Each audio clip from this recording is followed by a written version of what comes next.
এটা হবিবপুরে ইস্কনের জয় জগন্নাথ দর্শন। দেখুন কত স্নিগ্ধতা জগন্নাথ ঠাকুরের মুখে। আমি এটা এক মানি, আমি যত দেবতা মানি, আমি দেখেছি জগন্নাথ ঠাকুর সত্যি আপনি না, আমি আমার ক্ষেত্রে যেটা হয়েছে, আমি যখনই বিপদে পড়েছি, হয়তো জগন্নাথ ঠাকুরকে আমি যখনই ডেকেছি, উনি আমাকে উদ্ধার না করলেও মানে আমাকে উদ্ধারের পথ দেখিয়েছে।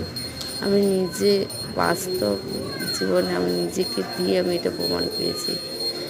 জয় জগন্নাথ ঠাকুরের কাছে যে যখনই যাবে, মন থেকে যদি কিছু চান, সেটা উপায় উনি হয়তো সাথে সাথে দেবে না, কিন্তু সেটা সেই বাধা থেকে বেরিয়ে আসার জন্য উনি রাস্তা আপনাকে ঠিক দেখাবে।